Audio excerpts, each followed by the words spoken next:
Are you like me and you bought your wife a stand-up paddleboard thinking she'd get a lot of good exercise, only to find out that you're the one who has to do the hellish workout to get it pumped up?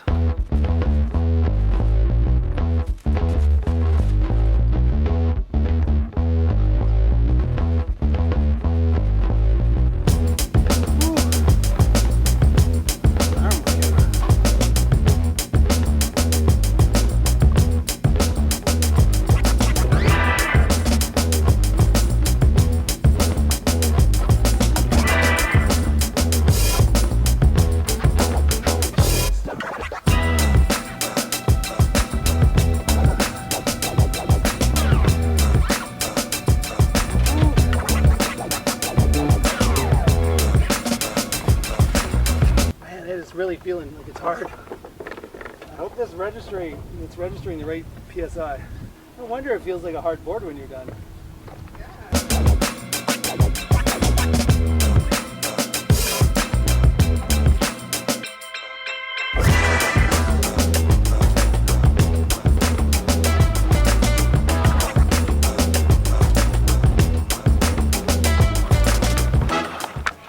I hope this thing is registering correctly, because it is rock hard like a board now, so hopefully it's all good.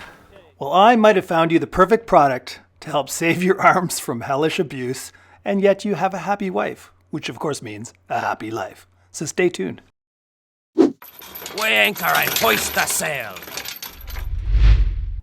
Hello and welcome back to Cruising Off Duty. Hi everybody. So here we have my stand-up paddleboard that Craig so kindly gifted me after a couple of seasons of going on and on about how I wanted one whenever I would see somebody using one. And so he got me this, and it's a 13, workout. Yeah, and legs, and so it's a 13-foot sport model. Yeah. And 2 years ago I did use it a lot. Obviously not last year, I had a broken bones, but the one challenge, like it came with this thing. This is what you would use to inflate it. Yeah, hand pumping it to what, 15 pounds? 15.5 pounds, I think. So that was a workout, and it was demotivating. Yeah, and you wouldn't think 15.5 pounds sounds like nothing, right? Yeah. You're used to your car tire, it's like 40 or 50 pounds. And I thought, we have a inflatable dinghy back there that has a very similar pump, and I thought, okay, well, this isn't gonna be hard. And the first couple of times she asked me to pump it up for her, oh my God, I've got footage of that. The first time I was like doing 1,000 push-ups back to back. I had to take breaks. I almost couldn't believe that the gauge was right because it said 15.5 was what I needed to go to. But when I got to 12, it felt full. So I was like, oh, I don't want to do this every single time she wants to inflate it. So then he started refusing to do No, it I for didn't me one refuse. time. You know, he said, do it yourself. I did. That's fine, I will. So yeah, I was like, okay, it's my workout. It was a lot of work. With this thing. So we've got a new product that we bought, and this is not a paid sponsorship. We bought this with our own money. We found this on Amazon. I'll put the link in the description. It's called the Seamax SUP Pro, and it inflates up to 20 pounds. I think our raft or our SUP only goes up to 15.5, I believe. So it's very, well, we've already tried it to make sure that it works before we present it to you guys, but it's pretty awesome because you have little minus, little plus, so you set what PSI or bar, if that's what you prefer, you want to inflate, and then you set it. I would set it a little lower than your SUP, so if it says 15.5, I would do like 14.5, just because just in case this thing's off, you don't want it to pop your SUP. But so far, we've tried it on our dinghy, inflated it. It was awesome.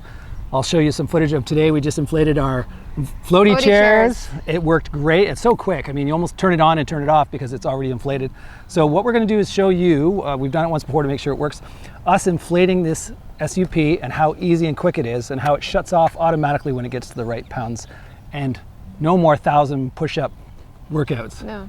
Awesome, so let's show you how it works. Okay, one thing I just checked again, it's actually 15 pounds is our maximum pressure. So what I'll do is I'll set the pump to 14 just to make sure I have a little room for leeway. It also comes with a ton of other, this is the one we use for our floaty chair. This exact one actually ends up working on our inflatable dinghy, but there's another one like this in case your teeth on this are slightly different. There's another version of this as well. So they pretty much have you covered no matter what kind of SUP or inflatable raft or whatever you want to use. You're pretty much covered.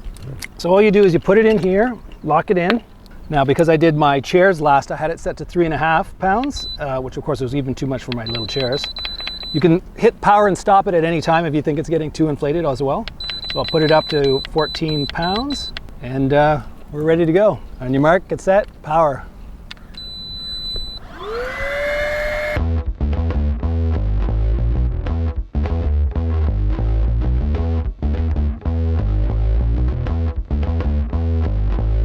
Okay, we stopped at 6 pounds. We just want to test it with the regular pump, make sure we're at the same reading.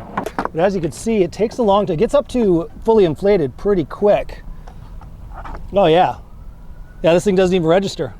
Oh. Doesn't even register. It doesn't even register until it gets to about, yep, we're at 6 pounds. So it is right. So there. Awesome. We just don't want to pop it. That's the only thing we were worried about. And away we go again.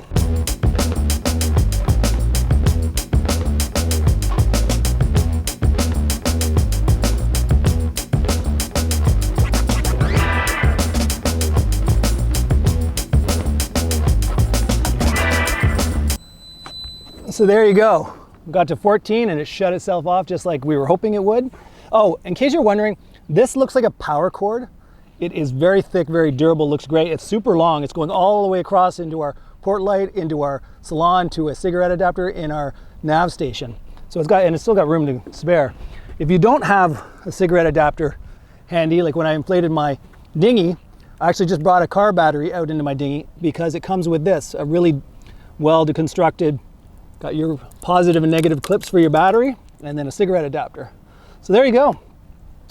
Really impressed. Used it about 4 times now, and every time it's done exactly like it should. Like I say, we stopped partway through just to make sure that it was reading correctly compared to the pump that comes with the manufacturer's SUP. Yeah, so we went to 14. That's as high as we're gonna go. We kept looking at it going, it's pretty solid. I don't think we need to go to the max. So there you go. It is again the Seamax SUP20D Pro. I'll put the link in the description for this. Oh, another feature that we didn't mention yet. The smaller brother of this, made by the same company, cheaper. One review I saw said it had trouble getting up to the recommended poundage on an SUP, so I wanted to go with the bigger one. Plus this has an added benefit of it has a deflate side. So if I wanted to take this, put on the deflate, start it up, it'll suck all the air out of this to the point that it's completely flat and you can roll it up really super tight. You don't have to squeeze the air out of it. So that's a good feature as well. So there you go. Hopefully you enjoyed this episode. It's definitely a product that will allow us to use your SUP a hell of a lot more. Yes. And then put it away. And then put it away. Every time. Nice and small. Awesome.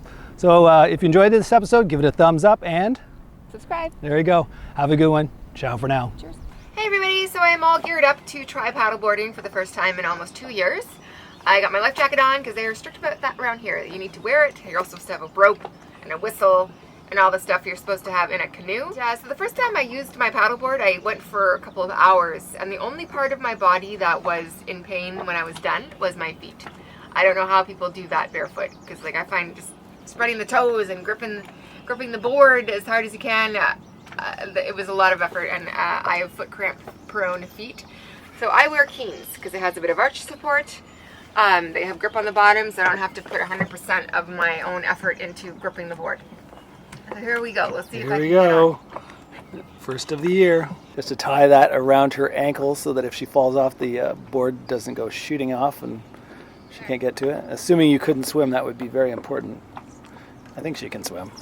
I'm pretty sure she can swim. All right, show them how you're a pro at this. Oh, and she's up first try. Woo! And the crowd goes wild. Nice job, babe. Weigh anchor and hoist the sail.